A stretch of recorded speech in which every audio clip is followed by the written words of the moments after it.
Good morning. This is Alexis Parker sitting in with Giovanni Gallucci and Chloe Dawn, and this is the Daily Trend Report. Morning, Alexis. How's Ruby? Walked her before sunup.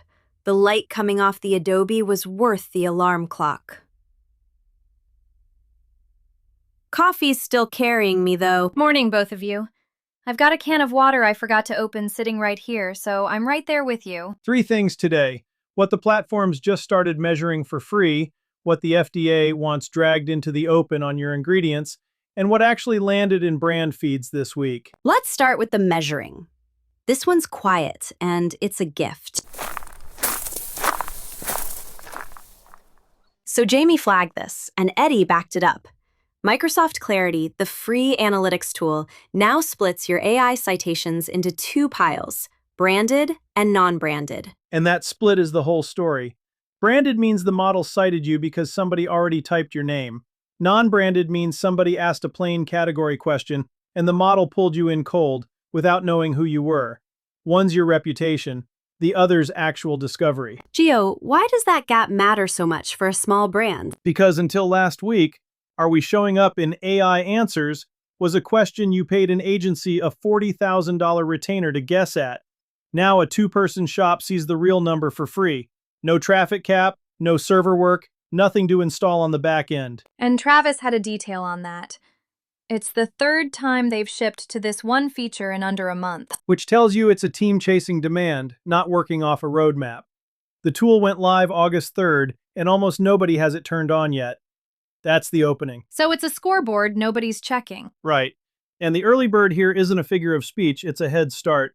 Turn it on this week and write down your non-branded number before you change one other thing. That's your baseline. Then what? You just sit and watch it? No, you feed it. Take the 3 category questions your buyers keep asking, the plain ones, and answer each one in text, on a page you own. Then watch whether the non-branded number climbs. That's about as clean an experiment as organic search has handed anybody in years. Give me a real example of one of those explainers. Say you make a hot sauce. The category question isn't, is yours any good? It's, what makes a fermented hot sauce different from a vinegar one? Answer that plainly, no pitch, and the model starts pulling you into that conversation for people who never heard your name. You teach the category, and you get found for it at the same time. And it has to be text, not a reel. Models read words. They don't sit through your video. Say the useful thing in plain text an answer engine can quote back, and put your name on it. One caution though. Clarity only sees a citation when it turns into a visit, so it's a floor, not the full picture. Don't treat the number as gospel.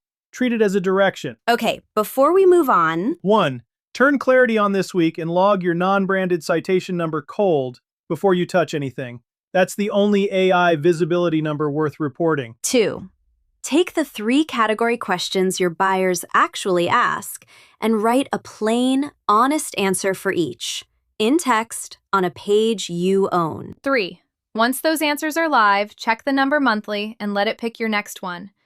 The measurement writes your content calendar for you.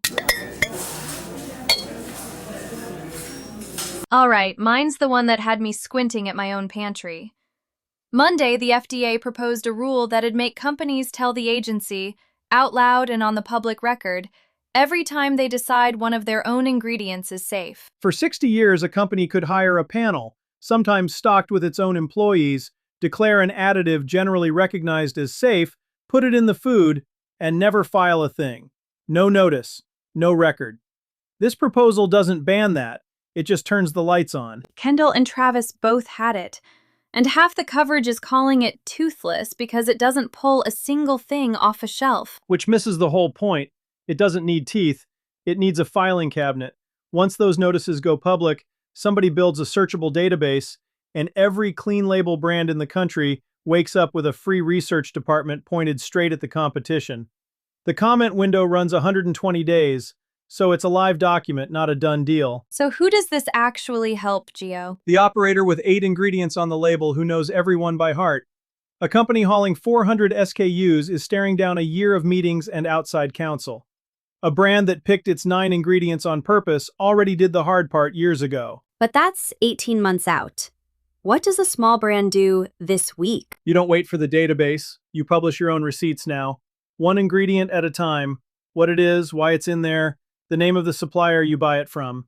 Not some page nobody clicks. A short standing series in the feed. Ingredient by ingredient, on camera. On camera, one a week. Hold up the thing, say where it came from and why it's in the recipe. When the federal record finally goes live and a reporter goes hunting for a brand that was already transparent, you want to be the one they find, not the one scrambling to explain a deck you built to be invisible. There's a warning in there too, isn't there? P&G just paid $3.8 billion for Thorn. The exact trust you're building, an independent brand people believe, just got priced at billions. Read that as a compliment, not a for sale sign. Don't trade the thing that's suddenly worth that much for a filler ingredient or a shelf listing that forces a reformulation. And you keep it a product story, not a politics story. Talk about your ingredients and your sourcing. Leave the agency and the secretary and the fight out of it. Transparency sells when it's about the can in somebody's hand. And the big brands are dodging the whole question anyway. Watch 7-Up this week. First recipe change in 15 years, and they moved the flavor in the logo, not the ingredient deck. Faced with a generation asking what's actually in the can, a billion-dollar brand answered with more lime. That gap right there is where an honest short deck brand gets to win. 3 things you can actually do today. 1. Start a standing receipts series. 1 ingredient a week. What it's and where you buy it, on camera. 2. Pin one plain post that walks your whole short deck in under a minute, so it's the first thing a new visitor sees. 3. When you name a supplier, tag the real farm or maker so they share it, and your proof travels on their feed too. Last stretch, and this is straight from what brands actually shipped this week. Eddie and Travis both landed on the same lesson. Bazooka Candy ran a head-to-head. 2 creators from a reality show competing all August to see who moves more candy, points on a public scoreboard, and the winner's charity gets the check. A competition instead of a post. And the scoreboard is the reason it works. Most creator deals buy you one flash of somebody's audience, then it's gone by Friday.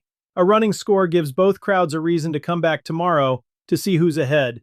You're buying episodes, not impressions. You need reality stars to pull that off, though. You need a scoreboard, not celebrities. 2 of your own regulars, 2 neighborhood shops, 2 flavors if that's all you've got. Keep score in public and let people pick a side. The stakes are the format. Eddie had Foot Locker going the other direction, right? Long instead of fast. 36 episodes. A whole documentary series while everybody else announces one and ships 4. That's not a campaign, it's a publishing schedule. And it's a sharp bet the same week YouTube is telling every creator that watch time is worth more than a stack of shorts. Depth of attention beats another 6-second clip, especially in a category running on nostalgia. Kendall had one built on a weekly hook, too. Nestle's Complete did a song with Elmo, tube-fed kids, and every week they feature a viewer's own verse. That's the same engine from a softer angle. A featured slot every week gives the audience a reason to submit and gives the brand a reason to post. Sensitive category, handled right, because the families are the subject and the brand just holds the door. And the one that missed? GIF. They turned their own logo into verbs. Dip, sip, mix. Genuinely clever. Survives a silent scroll.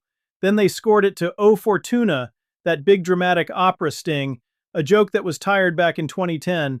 Travis called it, cut the audio and the social versions get sharper. Most brands would go to the mat defending that track. There was a cheaper version of all this too, wasn't there? Sweet Green put Fishwife's tinned tuna on the menu for 2 weeks with a custom illustrated tin. The tin is the post. People photograph the object and do the marketing for you. No shoot, no scoreboard, just a keepable thing worth showing off.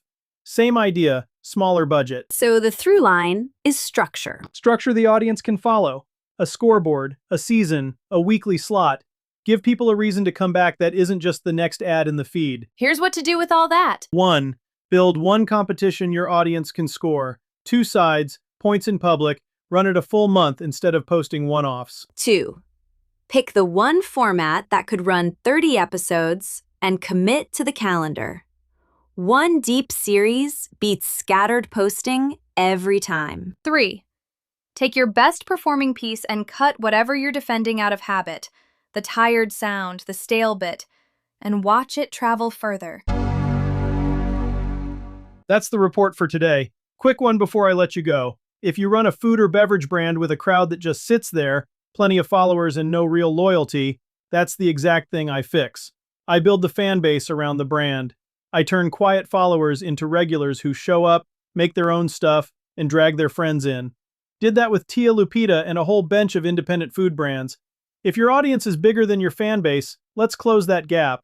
gallucci.net or DM at gallucci.net on Instagram or LinkedIn. Talk tomorrow.